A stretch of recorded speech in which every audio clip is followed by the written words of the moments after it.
તો આ તરફ વડોદરાની વાત કરીએ તો વડોદરામાં પેટ્રોલના ભાવમાં 86 પૈસાનો વધારો થયો છે। પેટ્રોલનો નવો ભાવ 98.87 થયો છે।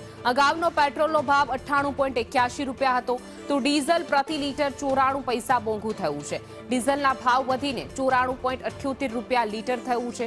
અગાઉનો ડીઝલનો ભાવ 93.84 રૂપિયા હતો, જે હવે વડોદરામાં પણ વડોદરાવાસીઓ પણ પરેશાન છે। વધુ એક વખત મોંઘવારીનો માર, અઠવાડિયાની અંદર આ ત્રીજો માર છે કે જે આમ જનતા પરેશાન છે। પેટ્રોલ ડીઝલના સતત ભાવ વધી રહ્યા છે। વધુ વિગતો સાથે અમારા સંવાદદાતા કૃણાલ શર્મા લાઈવ જોડાઈ ગયા છે વડોદરાથી। કૃણાલ, અઠવાડિયાની અંદર ત્રીજી વખત મોંઘવારીનો માર, સતત પેટ્રોલ ડીઝલના ભાવ વધી રહ્યા છે। વડોદરાવાસીઓ શું કહી રહ્યા છે?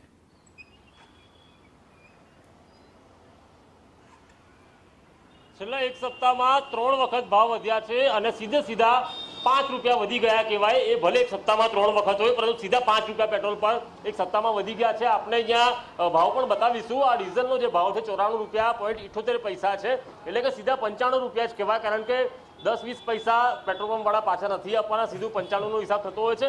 અને જે પેટ્રોલ છે તે ભલે 99 રૂપિયા હોય, પણ તેને પણ 100 રૂપિયા જ માની લેવામાં આવે, કારણ કે 1 રૂપિયાનો બલ્કમાં હિસાબ હોઈ શકે, પરંતુ જે છૂટક પુરાવા આવે તેમને કોઈ હિસાબ નથી હોતો, એટલે 100 રૂપિયાએ પહોંચી ગયું કહેવાય।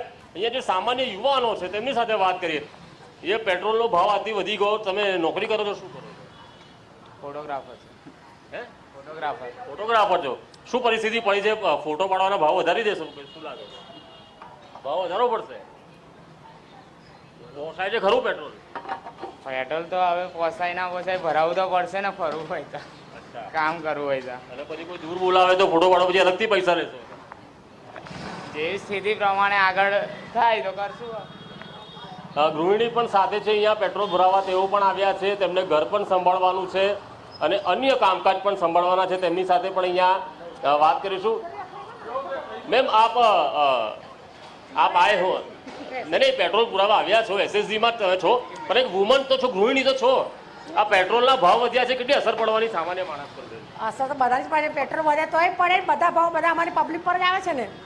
એમાં સરકારનું કશું થતું નહીં, કોઈનું નહીં કશું થતું, એવરેજ છેલ્લે પબ્લિક પર બધું આવે છે। શાકભાજીના ભાવ પણ વધવાના છે, પેટ્રોલના ભાવ? એટલે એ જ કશું, એ બધું અમારી પર નાખશે ને બધા, સરકાર તો અમારી પર નાખવાની છે ને। અત્યાર સુધી અસર તો હતી જ, હવે કેટલી પડે? વધારે થશે। એ રૂપિયા ચાલુ રહ્યો છે 300 રૂપિયા। એક વર્કિંગ વુમન, તમે તો વર્કિંગ વુમન છો, જે ગૃહિણી છે તેમને કેટલી તકલીફ પડતી હશે, બિચારા સામાન્ય પરિવાર છે, એ કેટલી તકલીફ પડવાની સામાન્ય લોકો? પડે, બધાને જ પડે, પણ કરવાનું શું એમાં? કહેવાનું એમાં તમે અમે શું કરવાના છો, તમે મને કહો। છેલ્લે મારા કહેવાય મારા એન્ટર કશું ફરક નથી પડવાનો। જો છેલ્લે હસી જ લેવું પડે, ગમે એટલું દુઃખ હોય, એ જ કહું છું ને હું। તમે પેટ્રોલ ભરે પૂરી રહ્યા છો, તમારી પરિસ્થિતિ શું છે અત્યારે પરિવારની? मेन मैनेजर और सेठ। ના, તમે પણ નોકરિયાત જ છો ને? अपने तो 8 कलाक की नौकरी करने की सरकार जो करे वो अपने कर सकते, उससे आगे जा नहीं सकते। કઈ અસર તો પડાવો वो આ અહીંયા એમએસ યુનિવર્સિટી પણ નજીકમાં છે, અહીંયા સામાન્ય લોકો પણ અહીંયા, વિદ્યાર્થીઓ પણ અહીંયા આવતા હોય છે। બધા અભ્યાસ કરે છે કોલેજમાં? આ ઘરેથી પોકેટ મની આપે છે। આ પેટ્રોલનો ભાવ વધ્યો, એના પર ફરક પડવાનો છે? फर्क तो पड़े। 200 કેટલાનું પુરાવો છો તમે પેટ્રોલ? અઠવાડિયામાં 100-200 ચાલી જાય છે? हाँ, અત્યારે તો ઇન્ટેન્સિવ ચાલે એટલે। दादा, ये पेट्रोल का ये भाव बढ़ गया, ये मोपेड आपका तो इतना एवरेज भी देता नहीं होगा, क्या परिस्थिति है? 1 रुपया आज और बढ़ गया है पेट्रोल का। घर का थोड़ा फर्क तो पड़ता है, अभी अपन क्या करें, धंधे वाले उसकी जरूरत तो पड़ती है हमको पेट्रोल के, उसके बिना हम लोग साइड पे नहीं जा सकते, काम नहीं कर सकते हैं, तो बहुत फर्क। काम के लिए गाड़ी निकालते हैं? काम के लिए गाड़ी निकालते हैं, और इसे घूमने कहीं जाना हो? कोई घूमने का जाने का नहीं है, सुबह से लेकर शाम तक काम ही रहता है। साइड पे जाते उधर काम करते, फिर शाम को काम करते हो? हमारा वाटर प्रूफिंग का काम काज है। वाटर प्रूफिंग का? हाँ, यानी बारिश आ गई है, बारिश आ रही है तो घर में सबका लीकेज वगैरह होता है, तो हाँ, तो लीकेज तो तुम्हारे बजट में भी हो गया है, भाव बढ़ाना पड़ेगा इसका। अब कहाँ से भाव बढ़ाते हैं? 5 रुपये भी बढ़ाते हैं तो कस्टमर बोलते हो बहुत भाव ज़्यादा है, तो फिर हमको वही भाव से काम करना पड़ता है। नुकसान तो भुगतना ही पड़ता है। और ये साथ में आदमी भी रखे होंगे, उनको भी पगार देना होता है? पगार देना होता है ना, साथ में लेके जाते हैं, साथ में लेके आते हैं। अच्छा, उनका भी भाव बढ़ेगा?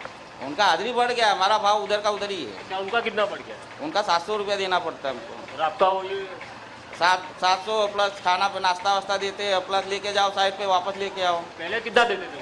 पहले 500 550 होता था, अब तो क्या भाव 200 रुपये बढ़ गया है? ये कब से बढ़ गया है ये 200 रुपये? बस ये मंदी चालू है तब से ये और चालू हुआ है। 2-3 महीने से ये बढ़ा हाँ, ये सब है। પેટ્રોલ ડીઝલમાં ભાવ વધતા તમામ સ્તરે અહીંયા ભાવ વધારો છે. જે વોટર પ્રૂફિંગ કરનાર વ્યક્તિ છે તેઓ કહી રહ્યા છે કે તેમના જે કર્મચારીઓ છે તેમના સીધા 200 રૂપિયા વધારી દેવામાં આવ્યા છે કે છૂટક મજૂરી કરતા હોય છે તેમના 200 રૂપિયા વધી ગયા છે.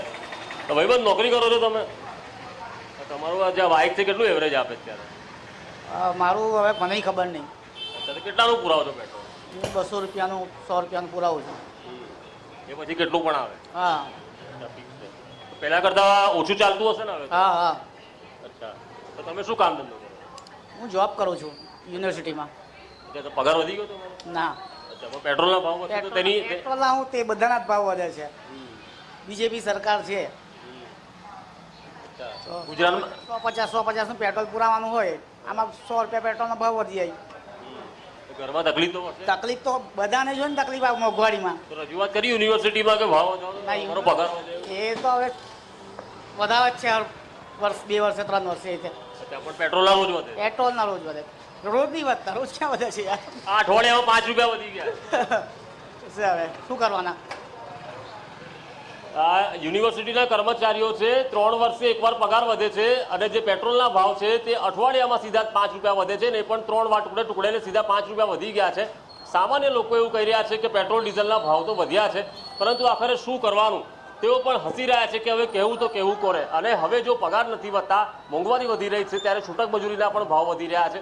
એટલે પેટ્રોલ ડીઝલના ભાવ વધતા આખરે જે સામાન્ય જીવન છે, જનજીવન છે, તેના ઉપર માઠી અસર જોવા મળી રહી છે. જી બિલકુલ કૃણાલ, અમારી સાથે જોડાવા બદલ આપનો આભાર.